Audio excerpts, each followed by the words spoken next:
पहले उन्होंने नारायण की तपस्या किया, क्योंकि नारायण के चरणों में ही गंगा रहती है।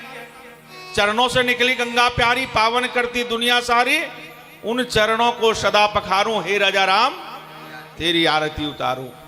उनके चरणों से ही गंगा निकली है, पहले नारायण को मनाए। हे मेरे भगवान, आप गंगा जी को अगर छोड़ दें, आदेश दे दें तो मेरे कुल को उतार देगा। नारायण मान गए।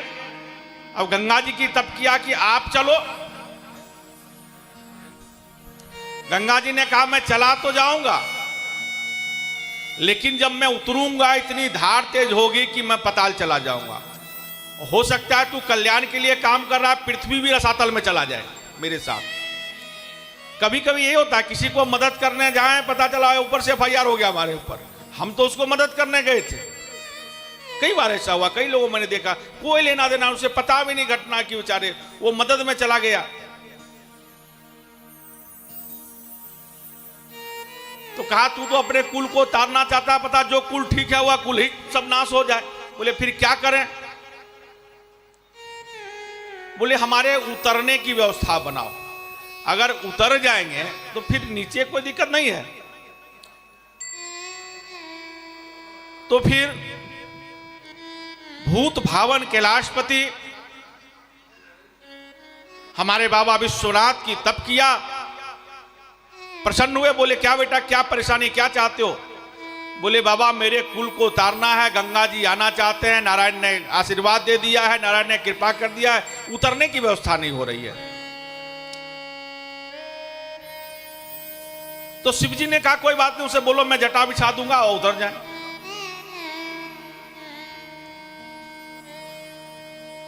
गंगा को जाकर के भागीरथ ने खबर की। आप समझो एक भागीरथ को गंगा लाना था, कहां दौड़ रहे हैं, कभी नारायण के पास, कभी गंगा के पास, कभी शिव जी के पास, फिर गंगा के पास कि आप चलिए व्यवस्था होगी। क्या व्यवस्था हुई?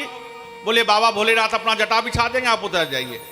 गंगा को लगा अरे जो भार पृथ्वी नहीं सह पा रही है वो बाबा भोलेनाथ भूतनाथ कैलाशपति का जटा कैसे संभाल लेगा हमको?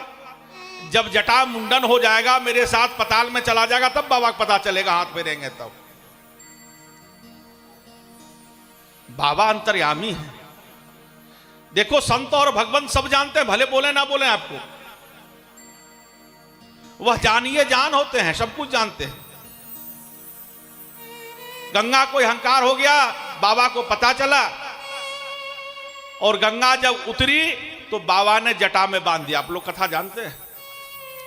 और जटे बंधे रह गए, कितना ताकत किए, एक बूंद बाहर नहीं निकल पाए। जो जटा लेकर के जाना चाह रही थी उनके पास इतनी क्षमता नहीं कि बाबा के जटा से एक बूंद बाहर निकल जाए।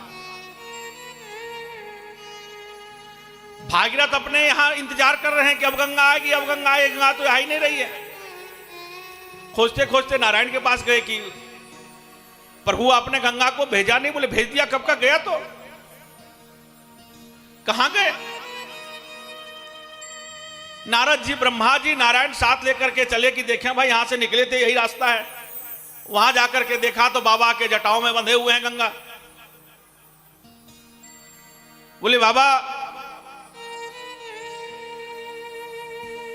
आप गंगा को जटाओं में क्यों बांध दिया? इनको तो लोक कल्याण के लिए भेजा था, पृथ्वी पर जाकर सबका कल्याण करती। बोले भगवान जब तक आपके चरणों में गंगा थी ना तब तक ठीक थी, और चरणों से निकली तो इसे अहंकार हो गया, और उसी अहंकार का मैं इनको चूर कर रहा हूं। विष्णु ने कहा कि हे भोलेनाथ, जैसा आपका नाम वैसा ही आपका काम। बताओ किसी को अहंकार अगर गिराना है तो चरणों में रखेंगे कि सर पे बिठा लेंगे? आपने गंगा के अहंकार को बढ़ा दिया, कि अहंकार को गिराया। बोले कैसे? बोले अब तो ये कहेगी मैं बाबा के मस्तक पर भी रह चुका हूं, कोई साधारण गंगा थोड़ा हूं मैं, बाबा मुझे मस्तक पर धारण करते हैं। मस्तक पर तो पगड़ी का सम्मान होता है ना, जो मस्तक पर धारण होता है, तो अब कहेंगे बाबा मस्तक पर धारण किए। तो बाबा ने फिर सबने प्रार्थना किया, छोड़ दिए। उस समय जब जो शिवलिंग प्रकट हुआ वह गंगाधर महादेव कहलाए, जिसमें शिव जी के अंदर गंगा है। जैसे नारियल में जल होता है ना, वैसे शिव के अंदर गंगा है, उसी को गंगाधर महादेव कहे। जिनका नित्य पूजन, नित्य अभिषेक, उन्होंने मुझे सेवा दे रखी है। मेरे पास गंगाधर महादेव की कृपा है, एक संत के माध्यम से मुझे मेरे पास पहुंचे, और बड़ी कृपा की शिव जी को। बिना शिव जी का कृपा के कल्याण भी नहीं हो सकता।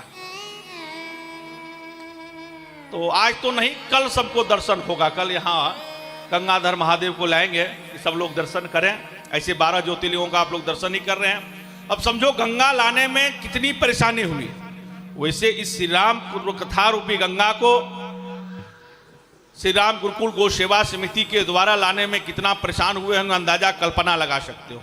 तभी यह कथा रूपी गंगा यहाँ वह रही है और हम लोग डुबकी लगा रहे हैं।